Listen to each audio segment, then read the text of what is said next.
lições bíblicas, o material da CPAD, e falaremos sobre o sofrimento e a restauração de Jó. Eu te convido nesse momento a abrir a sua Bíblia. A lição de número 1, ela traz por título o livro de Jó. E o textual nos diz assim, Tiago capítulo 5, versículo 11: Eis que temos por bem-aventurados os que sofreram. Ouviste qual foi a paciência de Jó, e vistes o fim que o Senhor lhe deu, porque o Senhor é muito misericordioso e piedoso. A verdade prática diz assim, o livro de Jó não é apenas uma preciosidade da literatura universal, mas, sobretudo, uma poderosa resposta de Deus para as grandes questões da vida. Então, nesse trimestre, irmãos, nós vamos refletir um pouco sobre quem foi Jó, o que ele passou, o que ele experimentou, tanto de bom quanto de ruim no decorrer da sua vida, e como ele, como um servo fiel de Deus, reagiu ao sofrimento. Nós vivemos uma época que é marcada pelo hedonismo. O que é o hedonismo, pastor Davi? É você ter uma filosofia de vida que gira em torno do prazer. Só faço aquilo que me dá prazer. E nós vamos aprender que na vida nem sempre tudo são flores, nem sempre tudo é alegria, como aconteceu na vida de Jó. Jó teve um período muito bom na sua vida, abençoado. A Bíblia chama ele do homem mais rico da terra, mas depois ele passou por um vale da sombra da morte, aonde ele perdeu quase tudo que ele tinha, mas ele não perdeu a sua fé em Deus. Por que nós aqui da ADJL nos preocupamos tanto em ensinar a palavra de Deus? Todo culto nós tiramos um período de tempo, seja na quarta, na sexta ou no domingo. É um período de tempo considerável para nós estudarmos a palavra de Deus, porque nós entendemos, queridos, que no momento de aflição, a única coisa que vai te sustentar de pé é aquilo que você sabe acerca de Deus, é a sua fé abalizada pela palavra de Deus. Porque quando tudo nos falta, se nós não estivermos com a nossa fé firmada na palavra de Deus, nós seremos facilmente derrubados ou destruídos pelas aflições da vida. E nós vamos ver que na vida de Jó isso não aconteceu. Por quê? Jó era um homem que ele tinha a palavra de Deus no seu coração. E o salmista Davi, ele disse: escondi a tua palavra no meu coração para não pecar contra ti. Então, quando nós colocamos o coração na palavra e a palavra no coração, nós não nos demovemos facilmente do nosso entendimento. Nossa leitura bíblica em classe está em 2 Timóteo capítulo 3, versículo 16, Ezequiel 14, versículos 19 e 20, e Tiago 5, versículo 11, que nos diz assim: toda a escritura divinamente inspirada é proveitosa para ensinar, para redarguir, para corrigir e para instruir em justiça. Versículo 14 do capítulo 14 de Ezequiel: ainda que estivessem no meio dela esses três homens, Noé, Daniel e Jó, e eles pela sua justiça livrariam apenas a sua alma, diz o Senhor Jeová. Ou se eu enviar a peste sobre tal terra e derramar o meu furor sobre ela com sangue para arrancar dela homens e animais, ainda que Noé, Daniel e Jó estivessem no meio dela, vivo eu, diz o Senhor Jeová, que nem filho e nem filha eles livrariam, mas só livrariam a sua própria alma pela sua justiça. E Tiago capítulo 5, versículo 11, que diz assim: eis que temos por bem-aventurados que sofreram. Ouviste qual foi a paciência de Jó, e vistes o fim que o Senhor lhe deu, porque o Senhor é muito misericordioso e piedoso. Vamos orar? Pai, nós acabamos de ler a Tua palavra, e nós entendemos através dela, Senhor, que o sofrimento faz parte da história do ser humano. Mas também sabemos que mesmo nos momentos de maior dor e sofrimento, o Senhor é um Deus, Pai, que não nos desampara, Antes nos ajuda a superarmos as aflições da vida. E que nesta noite, Pai, esta igreja que está aqui presente e aqueles que nos acompanham por essa transmissão ao vivo, Pai, eles possam compreender que no meio das suas dores e aflições, Deus está presente, porque Ele é refúgio e Ele é fortaleza, e Ele é um socorro bem presente na hora em que nós estamos angustiados. Dá-nos força, Senhor, para no momento de luta, de tribulação, de aflição e de sofrimento, não largarmos a nossa cruz e não abandonarmos ao Senhor, Pai, porque o Senhor nunca nos abandonou e o Senhor nunca nos abandonará. É o que eu te peço e te agradeço, em o nome de Jesus. Amém. Vamos lá para o nosso comentário, para a nossa introdução.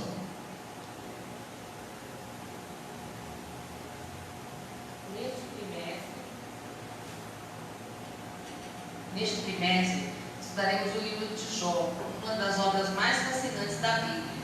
Não há em toda a literatura bíblica outra obra semelhante. Diferente na sua estrutura, no estilo e sobretudo no conteúdo, o livro de Jó demonstra a grandeza de Deus diante da finitude humana. É, portanto, uma obra que alimenta a nossa esperança quando tudo mais parece ter perdido sentido. Obrigado, pastora Denise. Queridos, o comentarista desse trimestre é o pastor José Gonçalves. Ele é escritor, conferencista, membro da Comissão de Apologética da CGADB, que é a Convenção Geral das Assembleias de Deus, e ele é líder da Assembleia de Deus em Água Branca, ali no Piauí. Então, o que ele tenta nos mostrar aqui, irmãos? Que durante esse trimestre nós vamos estudar uma das passagens, um dos capítulos mais tristes da Bíblia, mas um dos capítulos mais alegres também. Por quê? Nós conhecemos nos 42 capítulos do livro de Jó uma história de um homem que tinha tudo, perdeu tudo, mas não perdeu a sua fé em Deus, e Deus o reconstruiu novamente, o colocando no local de honra. E nós vamos aprender, irmãos, que não existe desculpa nesse mundo para nós blasfemarmos contra Deus. Então, o livro de Jó é uma das obras mais fascinantes da Bíblia, e de toda a literatura nós não encontramos uma obra semelhante. Por quê? Ela demonstra tanta grandeza de Deus como a finitude humana. Mesmo Jó estando lá no pó da terra, tendo perdido tudo, ele não abandona a sua fé em Deus. A mulher dele chega ao ponto de dizer assim: amaldiçoa o seu Deus, e morre. E no entanto, Jó mantém a sua convicção, dizendo que ele saiu nu do ventre da sua mãe, e nu ele retornaria. Mas Deus deu, Deus tomou, e aí o diabo, achando que ele ia blasfemar, ele disse: bendito seja o nome do Senhor. E eu fico pensando que às vezes nós, no século 21, que temos uma igreja tão abençoada, às vezes por causa disso aqui, nós já começamos a murmurar e reclamar de Deus, a ponto de alguns cristãos até se perguntar: meu Deus, por que eu sofro hoje no Evangelho mais do que eu sofria na época do mundo? Ou por que eu sofro tanto?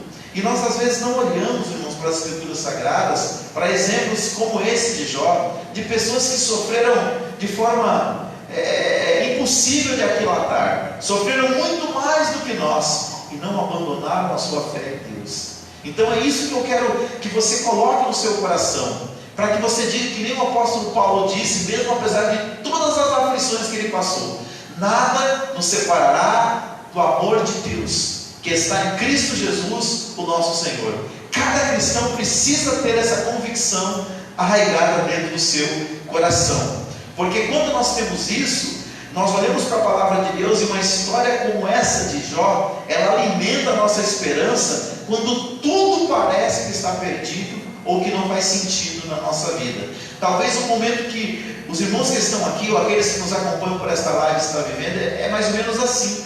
Talvez essa pandemia trouxe um quadro para o mundo que tudo perdeu sentido para você. Talvez você perdeu alguém que você amava muito, está faltando chão debaixo dos seus pés. Só que entenda, Deus só teve um filho que nunca pecou, que foi Jesus. Mas a Bíblia fala que ele não teve nunca um filho que nunca sofreu. Até Jesus teve que passar pelo Calvário.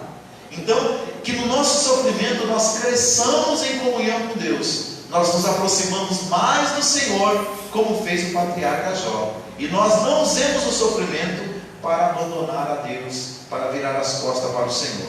Então, no primeiro tópico agora, nós vamos falar sobre a autoria, o local e a data provável do livro de Jó. O autor de Jó. Quem escreveu o livro de Jó é o motivo de longos debates. As opiniões passam por Moisés, Eliú, Salomão, Ezequias, Isaías e até mesmo Esdras. Os que não acreditam no mover sobrenatural de Deus sobre os autores bíblicos fazem o livro uma colcha de retalhos, afirmando-se ele a produção de vários autores e em diferentes épocas. Entretanto, o cristianismo histórico é conservador, não tem o livro de Jó como uma ficção religiosa, mas como uma narrativa poética inspirada por Deus e redigida por um único autor. A própria Bíblia não se apresenta indicações do autor ou do livro, mas o fato é que o autor conhecia a forma poética e nela expressou a maior parte do livro. 2. A pessoa histórica de Jó. A Bíblia mesma atesta que Jó foi uma pessoa histórica. O profeta Ezequiel confirma que ele, de fato, foi uma pessoa real,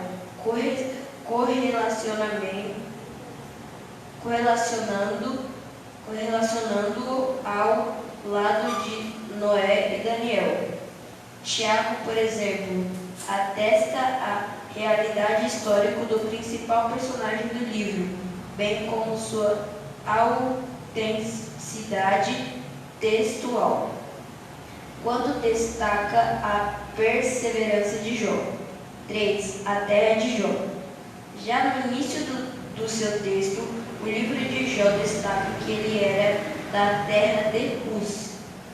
Como Jó, Uz era uma terra real, os comentaristas situam Uz ao sul de Édom e oeste do deserto da Arábia, se estendo a leste, indo até a Babilônia. 4. Época de Jó. A maioria dos comentaristas situa os fatos narrados no livro de Jó dentro do período patriarcal. Abraão, Isaque e Jacó.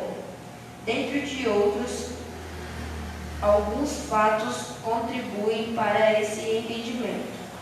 O sacerdócio como instituição ainda não existia, visto que Jó era o sacerdote de sua própria casa. As filhas de Jó eram cordeiras juntamente com seus irmãos, o que não era quiçata traduzia como uma peça de dinheiro. Só aparece em outras duas ocasiões na Bíblia, uma em Gênesis e outra em Josué. Obrigado, David. Então, o que a gente entende aqui sobre o livro? Primeiro, o autor, até hoje, pelos estudiosos da Bíblia, é indefinido quem é o autor. Porém, a maioria dos cristãos ortodoxos, eles entendem que o livro foi escrito por Moisés. Só que nós não podemos afirmar isso de forma categórica. Mas, entre os estudiosos da Bíblia, eles citam possivelmente Eliú, Salomão, Ezequias, Isaías e até Esdras. Mas, no meu conceito, ele está mais próximo aí de ser o autor, do autor ser Moisés. Mas não podemos afirmar isso. Uma coisa que é muito interessante nós compreendermos. Jó, irmãos, não é uma mitologia. Algumas pessoas atribuem o livro de Jó a uma mitologia. O que é uma mitologia? É um mito, é algo que não existiu.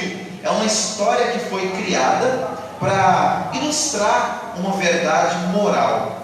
E por que nós acreditamos que Jó existiu? Primeiro, porque a terra que é citada no livro, que é a terra de Uz, ela realmente existiu, e ela está ali na região da Arábia. Outra coisa interessante também nós sabermos é que o próprio Deus diz que ainda que Daniel e Noé, que são considerados pela história como personagens históricos, literais, e Jó intercedessem pela nação de Israel quando ela estava afundada na sua iniquidade, a Bíblia diz que Deus estava tão triste com Israel que disse que eles se salvariam, ou seja, Jó, Daniel ou Noé, mas o povo não. Por quê? Porque o povo não queria mudar o seu comportamento. Então fica claro aqui que Jó não é um personagem da ficção judaica e nem da mitologia hebraica. Jó era um homem que existiu e que teve todas essas aflições que nós encontramos no livro. E em terceiro lugar também nós encontramos aqui que Tiago o cita como uma realidade histórica, quando ele diz que, lá em Tiago 5,11, que nós temos por bem-aventurados os que sofreram. Ouvistes qual foi a paciência de Jó, e vistes o fim que o Senhor lhe deu, porque o Senhor é muito misericordioso e piedoso. Então, em momento nenhum aqui, Tiago, que também é um personagem real da história cristã, cita Jó como se ele fosse uma ficção. Pelo contrário, ele afirma que nós devemos ser pacientes no sofrimento, como foi o personagem histórico Jó. Então, nós entendemos que Jó não é uma mitologia ou uma ficção hebraica, ele foi uma realidade, um homem que viveu, sofreu, mas superou a sua dor com a ajuda de Deus. E também nós entendemos que a época que o livro foi escrito, tudo leva a crer que o livro de Jó é aquele que narra um dos períodos mais antigos da história humana, que é o período patriarcal. O que é o período patriarcal? É aquele período da história onde os pais de família eram os líderes principais em todos os sentidos da comunidade. Hoje nós temos prefeitos, hoje nós temos subprefeitos, hoje nós temos líderes regionais nas cidades. Naquela época não. O líder de uma família era o seu patriarca, era o seu pai, era aquela pessoa mais velha, era aquele homem mais velho, não era a mulher, era o homem mais velho. Esse homem era o líder de todo o clã da sua família.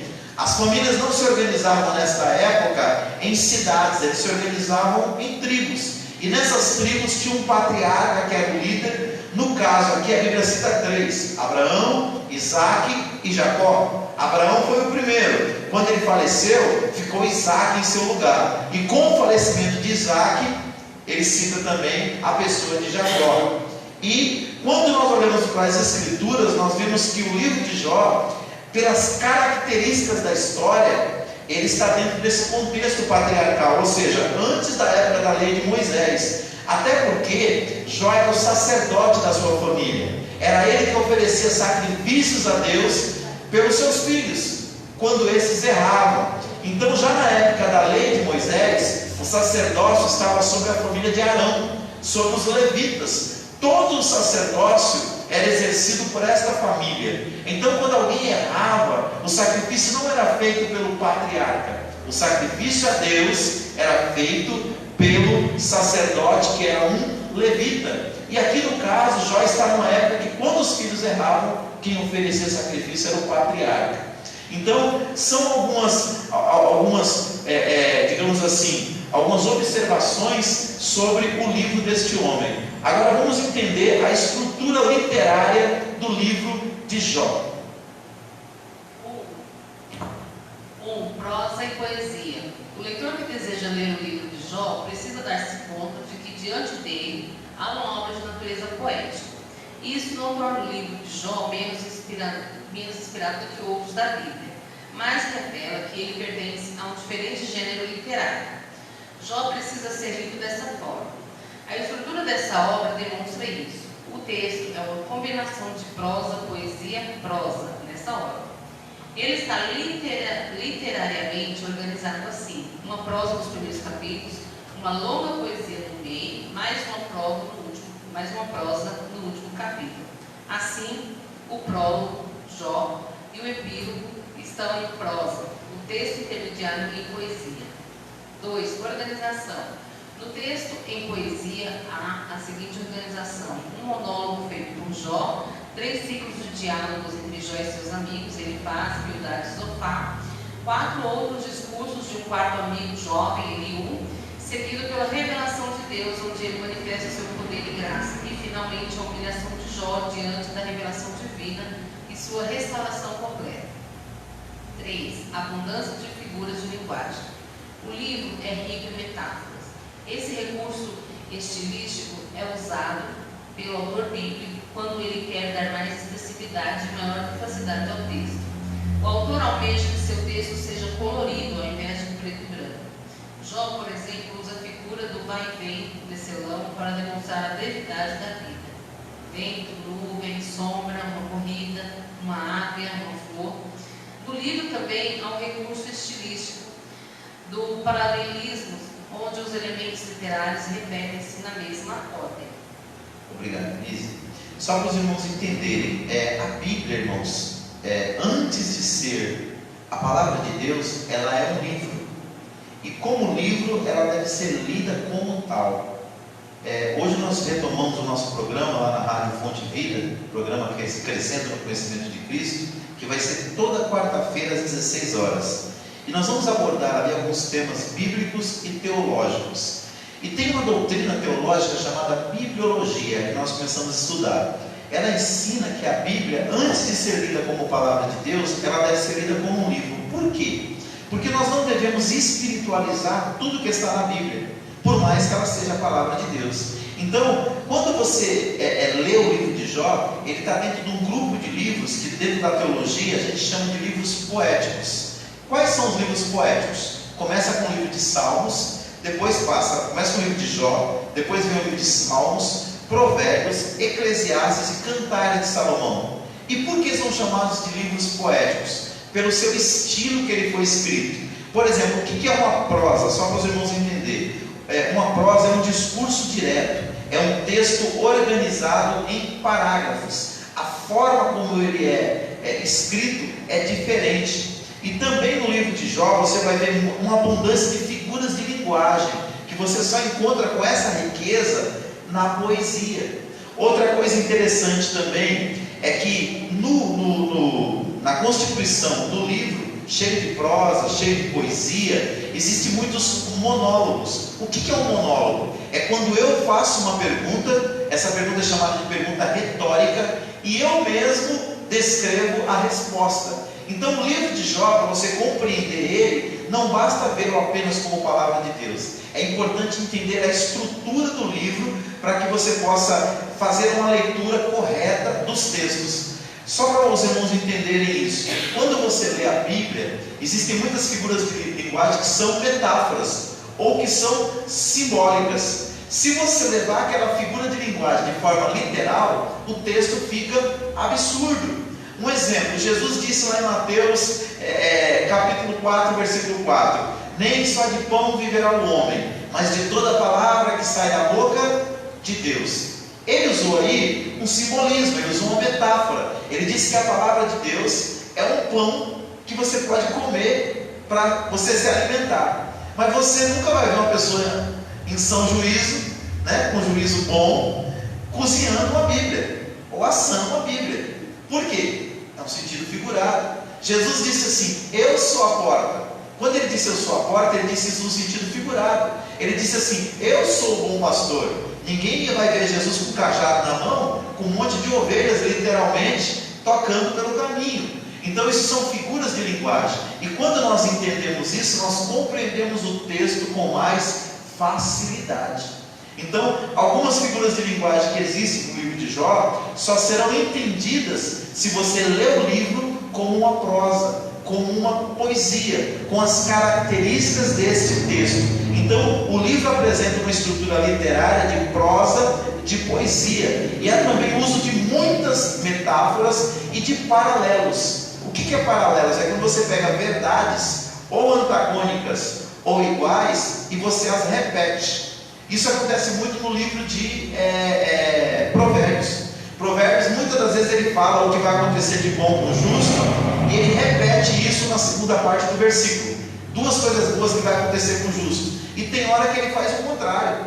Ele diz assim: isso vai acontecer de bom com o justo, porém com o ímpio vai acontecer tal coisa se ele caminhar continuar nesse caminho. Isso são paralelismos, são formas de você compreender o texto dependendo da maneira que ele é organizado. Então, entenda, Jó foi um personagem real, que sofreu, que passou grandes dificuldades, que nós vamos estudar tudo no decorrer dessas próximas 12 semanas, mas também a forma que o livro dele foi escrita foi numa forma de literatura, prosa, poesia. Por isso que o livro tem uma dinâmica diferente de outros textos da Bíblia que nós costumamos ler. Vamos para o terceiro tópico, esse aqui eu acredito que é o mais importante, que é a natureza e a mensagem do livro de Jó. Todo livro da Bíblia, irmãos, ele tem uma mensagem, ele tem uma natureza central. Quando você vai estudar o livro, é interessante você entender qual é essa mensagem central que vai nortear todo o livro, para que você possa compreender o que o autor do livro pretendia transmitir para as pessoas na sua época e ao longo da história. Se você não entender a natureza da mensagem, ou seja, o tema que vai reger toda aquela narrativa bíblica, você não compreende o que Deus está revelando através daquele livro sagrado. Então aqui nós vamos ver agora a natureza e a mensagem do livro de Jó, no tópico de número 3. Por que o justo sofre? Algumas das questões mais importantes levantadas no livro de Jó são eminentemente de natureza teológica e também filosófica. A questão do sofrimento do inocente é a principal delas. Por que sofre o justo? Ou ainda, por que os ímpios prosperam quando o justo sofre? Ao longo dos anos, tanto teólogos quanto filósofos têm procurado dar explicações para esse dilema humano. No contexto de Jó, a ideia que prevalece é a que somente os maus sofriam em consequência de seus pecados. Se havia sofrimento, era porque havia culpa do sofredor. Nesse aspecto, ao longo de seus 40 capítulos, o autor procura demonstrar um novo olhar sobre essa questão. 2. Existe bondade desinteressada? Para muitas pessoas, qualquer prática religiosa não passa de barganha. Essa era também a tese do diabo. Para ele, Jó só permanecia fiel a Deus porque recebia benefício em troca. Jó era um homem agraciado com muitos bens, com uma família formidável, cercado de muitos amigos e gozava de boa saúde. Nessas condições, como me disse Satanás, todos são devotos. Todavia, vindo o infortúnio, a tragédia e a calamidade, será que esse fervor religioso permaneceria? Satanás estava disposto a apostar que a espiritualidade de Jó não subsistiria a uma prova de fogo. O livro mostra como Jó se comportou nessa prova. 3. Pode um homem compreender Deus? Os últimos capítulos de Jó mostram os impactos que a revelação divina tem sobre os homens. Como Paulo, que foi verdadeiramente mudado quando contemplou o Senhor numa visão, assim também Jó é totalmente transformado quando contempla a majestade do Senhor. A questão para Jó não foi tanto o entender Deus, mas experimentá-lo. Viver e experimentar Deus mudou completamente a vida de Jó. Eis uma grande lição deixada por esse precioso livro. Obrigado, Thaisa. Só para a gente entender, deixa eu ler aqui alguns versículos do capítulo 1 de Jó, que diz assim, só para os irmãos entenderem o que aconteceu com Jó, para nós recapitularmos. Havia um homem na terra de Uz, cujo nome era Jó, e era este homem íntegro, reto e temente a Deus, e desviava-se do mal. E nasceram-lhe 7 filhos e 3 filhas, e o seu gado era de 7.000 ovelhas, 3.000 camelos, 500 juntas de boi, e 500 juntas eram também muitíssimos servos a seu serviço. De maneira que este homem era maior do que todos os do Oriente. Olha, ele era um homem riquíssimo, né? E iam seus filhos a casa uns dos outros e faziam banquetes, cada um por sua vez. E mandavam convidar as suas 3 irmãs, e comerem e beberem com eles. Sucedeu, pois, que, decorrido o turno de dias de seus banquetes, enviava Jó e o santificava, e se levantava de madrugada, e oferecia holocausto segundo o número de todos eles, porque dizia Jó: talvez pecaram meus filhos e amaldiçoaram a Deus no seu coração. Assim Jó fazia continuamente, ou seja, Jó era um sacerdote do seu lar, e ele oferecia sacrifício a Deus pela sua família, e ele não era levita. Então provavelmente Jó viveu antes da época da lei, e ele oferecia sacrifício pela sua família, porque o sacerdócio ainda não era araônico. E num dia em que os filhos de Deus vieram apresentar-te perante o Senhor, veio também Satanás entre eles. Então o Senhor disse a Satanás: de onde vens? E Satanás respondeu ao Senhor e disse: de rodear a terra e passear por ela. E disse o Senhor a Satanás: observaste tu, meu servo Jó? Porque ninguém há na terra semelhante a ele, homem íntegro e reto, temente a Deus e que se desvia do mal. Então respondeu Satanás ao Senhor e disse: porventura teme Jó a Deus de balde, ou seja, de graça? Porventura tu não cercaste de bens a ele, a sua casa e a tudo quanto tem? A obra de suas mãos abençoaste, o seu gado se tem aumentado na terra. Mas, olha a proposta do diabo: estende a tua mão e toca-lhe em tudo quanto tem, e verás se não blasfema contra ti na tua face. E disse o Senhor a Satanás: eis que tudo quanto ele tem está na tua mão, somente contra ele não estenda a tua mão. E Satanás saiu da presença do Senhor. E sucedeu um dia em que seus filhos e suas filhas comiam e bebiam vinho na casa de seu irmão primogênito, que veio o mensageiro a Jó e lhe disse: os bois lavravam e as jumentas pastavam juntos a ele, e deram sobre ele os sabeus e os tomaram, e aos servos feriram ao fio da espada, e só eu escapei para trazer-te a nova.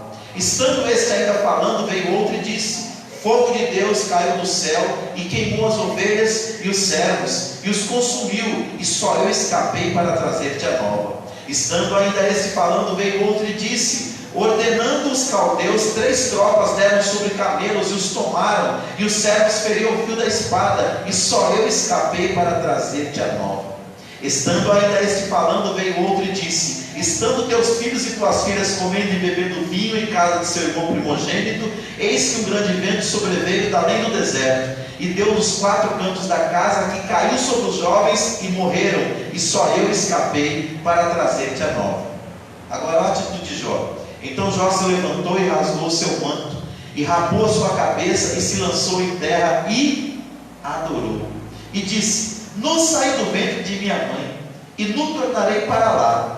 O Senhor me deu, e o Senhor tomou. Bendito seja o nome do Senhor. 22. Em tudo isso, não pecou, nem atribuiu a Deus Jó falta alguma.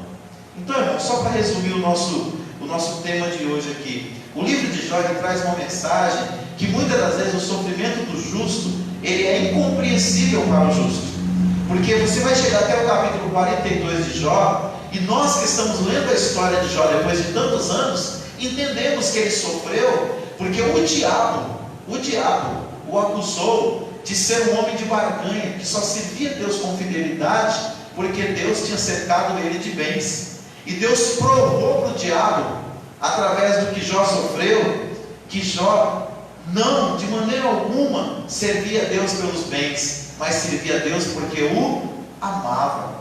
Agora, Jó nunca ficou sabendo disso. Olha para a Bíblia. A Bíblia nunca fala que Deus revelou para Jó isso. Mas mesmo no meio de todo esse sofrimento, sem entender os propósitos de Deus, Jó se manteve fiel. Jó se manteve adorando. Jó se manteve em comunhão com Deus. E queridos, vamos falar a verdade. Hoje as pessoas estão deixando Jesus por quase nada. Quantas pessoas que abandonaram o Evangelho por causa de uma palavra que ele ouviu que ele não gostou. Outros abandonaram o Evangelho porque ele buscava muito uma bênção de Deus e também não alcançou no tempo que ele desejava. Outros porque sofreu uma decepção, seja ela ministerial, seja ela familiar, seja ela profissional. Mas deixa eu te dizer uma coisa: esse evangelho que estão pregando aí, dizendo que você tem que fazer algo para Deus fazer algo por você, não é o evangelho bíblico. O evangelho bíblico mostra que Deus já fez tudo por nós, nos criou, nos garantiu a salvação através de Cristo Jesus, nos deu o seu Espírito Santo gratuitamente, e um dia ainda vai levar a gente para morar no céu. Então tudo que nós tivermos aqui na terra é bônus. É bônus. O que Deus tinha que nos dar, irmão, Ele já deu. Se ele fizer algo mais, é motivo de nós glorificarmos a Deus mais ainda. Mas se ele não fizer, nós nunca devemos atribuir a Deus mal algum, mas devemos agradecer o que de bem ele já nos fez e perseverar na fé, como fez Jó. Então, queridos, fica para nós aqui a grande questão: por que o justo sofre? E nós vamos refletir sobre isso ao longo desse trimestre. Mas nós vamos refletir também sobre o seguinte: que existe sim bondade desinteressada. Tem muitas pessoas que acham que as pessoas só fazem o bem para o outro pensando em receber algo em troca. E a verdadeira bondade é aquela que Jesus ensinou: o que a mão direita faz, a mão esquerda não deve ver. Ou seja, não deve ser feito para a nossa glória, não deve ser feita porque a pessoa pode nos retribuir, deve ser feita porque nós entendemos que aquilo é o correto, aquilo é o certo. Ainda que muitas vezes aquela pessoa que você ajudou ou vai ajudar não vai poder de maneira nenhuma te recompensar. E em terceiro e último lugar, a terceira pergunta levantada aqui pelo comentarista, o nosso pastor José Gonçalves: pode o homem compreender Deus? Querido, na sua plenitude não. Nenhum de nós vamos conseguir compreender todos os propósitos de Deus, mas nós podemos sim, através da palavra e da nossa experiência com Deus, nós podemos aprender a confiar nele. O que é confiar nele? É, primeiro, acreditar que o caráter de Deus é bom e que Deus nunca quer nos fazer o mal. Segundo, entender que ainda que algum mal nos aconteça, Deus é poderoso para fazer com que isso contribua para o nosso bem, que é a mensagem de Romanos 8:28. Ainda que alguma coisa está acontecendo na sua vida agora, que está te trazendo algum tipo de aflição, Deus é poderoso para transformar esta aflição em bênção. Ou seja, não afaste-se do Senhor. E em último lugar, independente do que nós estamos passando, irmãos, Deus nos ama e o seu amor nos acolhe, e Ele é poderoso para reverter qualquer quadro que nós temos na vida. Olha para a vida de Jó, olha o começo dele, olha a sua aflição, a sua dor, e olha o seu estado final. Então que a gente possa confiar em Deus, porque lá no capítulo 42 de Jó, nós vamos ler alguns versículos para nós encerrarmos a ministração desta noite. Diz o seguinte, depois de tudo que Jó passou, diz assim, capítulo 42: então respondeu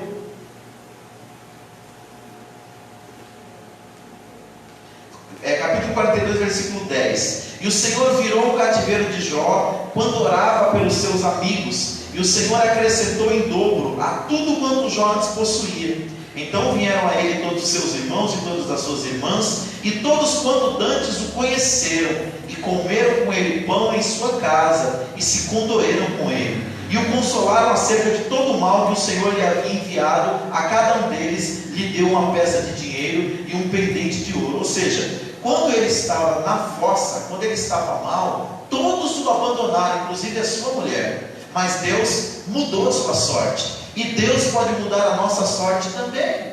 Nós devemos confiar nisso. Versículo 12: e assim abençoou o Senhor o último estado de Jó, mais do que o primeiro, pois teve 14.000 ovelhas, 6.000 camelos, 1.000 juntas de bois e 1.000 jumentos. Também teve 7 filhos e 3 filhas, e chamou o nome da primeira Gemina, o nome da segunda Quésia, o nome da terceira Queren, e assim por diante. E em toda a terra não se acharam mulheres tão formosas como as filhas de Jó, e seu pai lhes deu herança entre os seus irmãos. E depois disso viveu Jó 140 anos, e viu a seus filhos e aos filhos dos seus filhos até a 4ª geração. Então morreu Jó, já velho e farto de dias. Então, irmãos, qual que é a última palavra que eu quero deixar para você nesta noite? Independente do estado que você está vivendo de dor, Deus não te desamparou. E é possível sim Deus colocar um ponto final nesta dor para abençoar a sua vida, como Ele diz no versículo 12 que nós lemos: e assim abençoou o Senhor o último estado de Jó, mais do que o primeiro. Deus pode fazer isso, e Deus quer fazer isso na sua vida. Conclusão: nesta lição aprendemos algumas informações básicas sobre o contexto histórico e literário de Jó. Quanto a seu gênero, o livro é de natureza poética. Isso é importante para a compreensão da própria estrutura como o livro foi organizado. Vimos que o livro apresenta princípios teológicos que transcendem o espaço e o tempo, ou seja, as lições do livro de Jó valem para os nossos dias hoje. Esses princípios são para todas as épocas e culturas. O que é demonstrado é que o conhecimento de Deus é o anseio de todo ser humano. Então, queridos, quanto mais nós conhecemos a Deus de forma prática, nós crescemos em comunhão com Ele. E conforme nós crescemos em comunhão com Ele, nós entendemos que não existe outro lugar para nós vivermos senão na presença dEle. É como diz aquele louvor: quem já pisou no Santo dos Santos em outro lugar, ele não sabe viver. O Santo dos Santos falava de um lugar onde o sumo sacerdote entrava apenas uma vez por ano, um local de plena comunhão com Deus. Então, que você viva essa intimidade com o Senhor. Deus tem isso para cada um de nós aqui, e Deus tem isso para a sua vida também, que nos acompanha por esta live. Se você já é cristão, se achegue-se mais a Deus na oração, na palavra e na adoração. Se você ainda não é cristão, é tempo de você levantar a sua mão e receber Cristo no teu coração. Ele te ama e Ele quer te salvar. E se você já provou da graça de Deus e hoje está longe da casa do Pai, a semelhança da parábola do filho pródigo, que o pai estava de braços abertos esperando o filho voltar, assim está Deus para você. Mas você precisa tomar uma atitude e dizer como o filho pródigo: levantar-me-ei e vou ter com o meu pai. Amém? Convido os irmãos que estão aqui para nós orarmos. Fique de pé nesta hora, nós vamos agradecer a Deus. Sexta-feira, às 19h30, nós estamos aqui para novamente um culto de louvor e adoração ao Senhor, que nós chamamos de sexta-feira profética.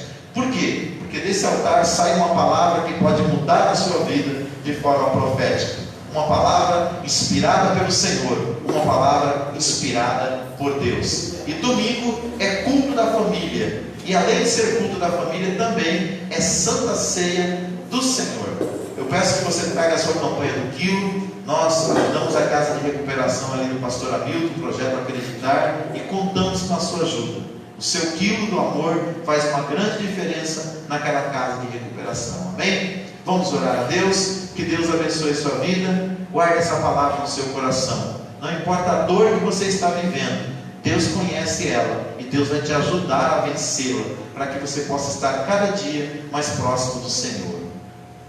Querido Deus e querido Pai, eu quero te agradecer, Senhor querido, por tudo que nós ouvimos da tua parte nesta noite. Senhor, nós entendemos que Jó foi um personagem histórico, literal, que viveu a dor e a aflição de perder tudo o que tinha, Senhor, mas ele não perdeu uma coisa que é salutar, que é a fé no Senhor, que é a esperança do Senhor, que é a confiança, meu Deus, e a comunhão contigo. E é isso que nós não queremos perder no meio dessa pandemia, Senhor. Tem muita gente desesperada, tem muita gente que não consegue mais ouvir uma notícia no rádio, na internet ou na televisão, que já entra em desespero e em depressão. Senhor, em nome de Jesus, nós declaramos a paz, nós declaramos a esperança, nós declaramos a fé que só o Senhor pode dar na vida da tua igreja, Pai, aqui presente, na vida dos irmãos que nos acompanham por esta live, Senhor.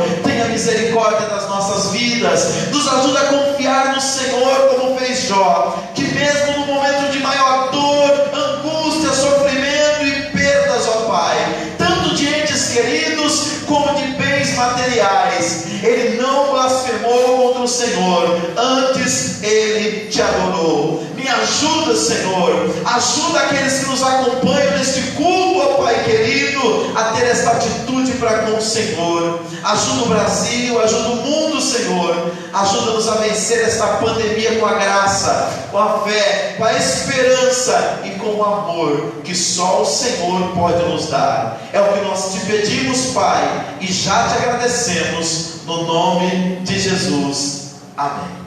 Faça assim com as suas mãos. Que o grande amor de Deus, nosso Pai, que a maravilhosa graça de Jesus Cristo, seu Filho, e que a doce consolação do querido Espírito Santo seja com cada um de vós, não só agora, mas para todos sempre. Todos digam Amém. Vamos aplaudir o Senhor.